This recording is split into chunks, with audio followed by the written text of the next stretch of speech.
Well, we're now joined by Marci Surkes, Managing Director, and Chief Strategy Officer for the Compass Rose Group, former PMO Executive Director for Policy and Cabinet Affairs. The full resume there for you. Marci, thank you for being here. Thanks for having me, Michael.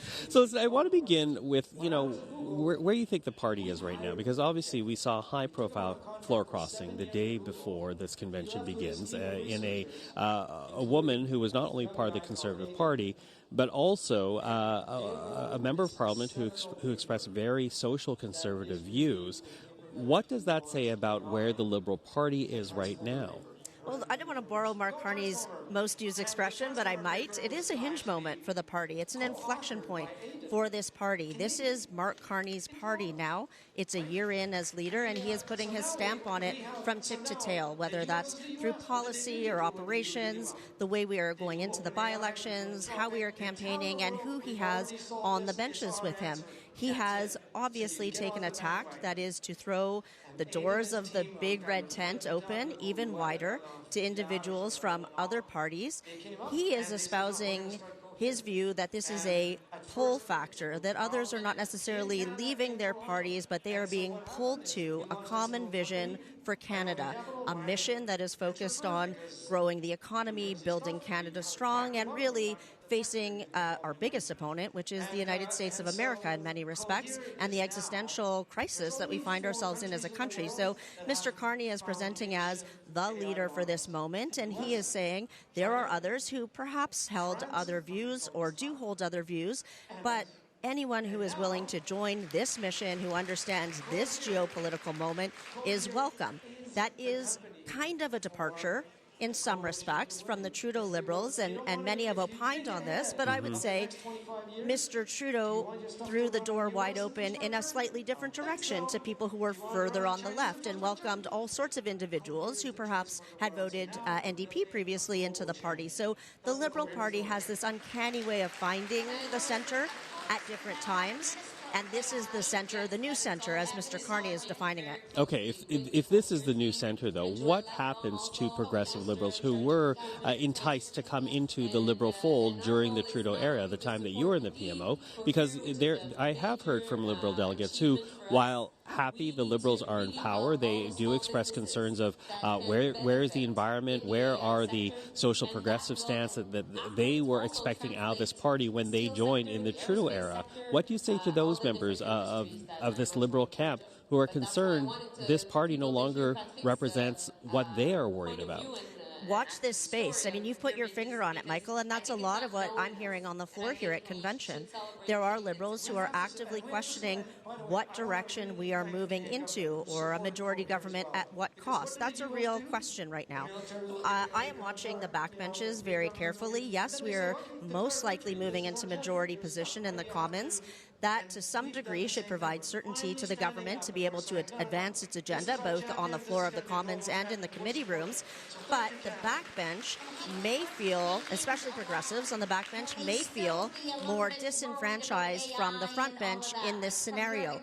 It's a little too early to say, but that is definitely, from a caucus management perspective, what the Prime Minister's office and the House Leader's office really ought to be concerned about right now. They will need to provide some reassurance that there is space for those voices. I don't think there is a massive change in terms of Liberal Party ideology or policy set underway, to be clear. I do not believe Mr. Carney is rewriting the policy playbook, but certainly having more voices in the caucus that may espouse different views or profess different views is going to have to be delicately managed. This is more akin to a Liberal caucus that we would have seen under Mr. Chrétien, certainly, than under Mr. Trudeau. So it's not that the Liberal Party hasn't managed circumstances like this before, but it is going to have to be carefully scrutinized regularly by PMO to ensure they have the votes that they need. Well, let me pick up on that point, though, because it's been noted that Mark Carney is more businessman than he is politician, and he is very much, concerned with his priorities in terms of diversifying trade. He's engaged in a number of international trips to do so. Is he concerned enough, though, to address these potential risks within the Liberal ranks? Does he need to change tact on that? He definitely needs to spend more time focused on the home front than he has in the last year. That's for sure.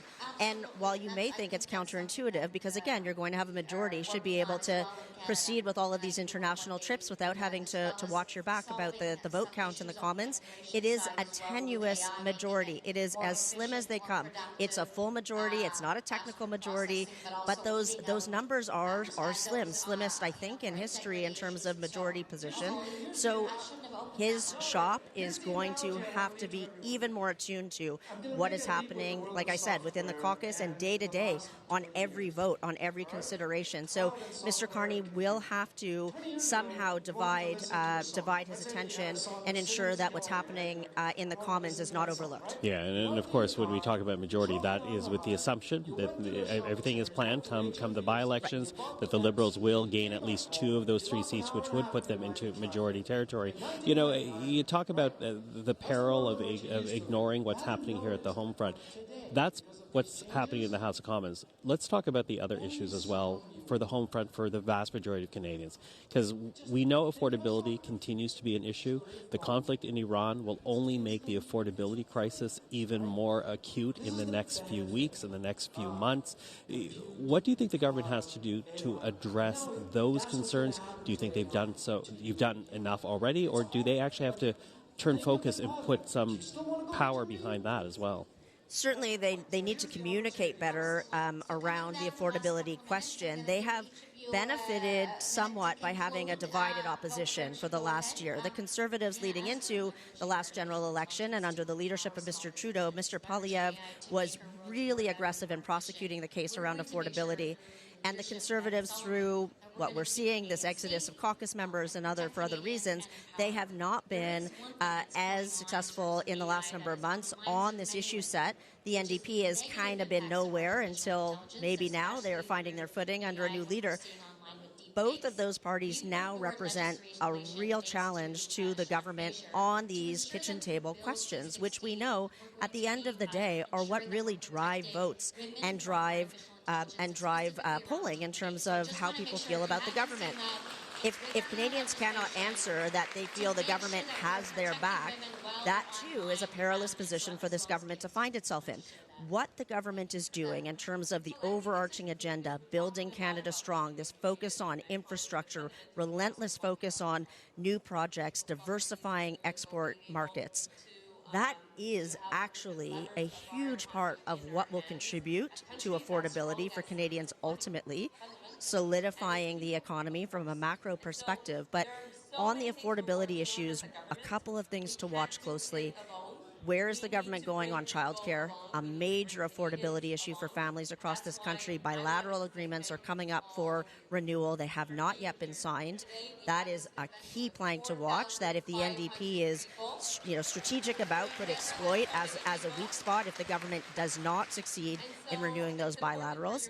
And really, the cost of food, cost of fuel, we see the consumer price index rising very rapidly as a result of the war. There's not as much day-to-day that the government can do there, but it needs to communicate better about these bigger pieces that it is tackling and how those will help ultimately.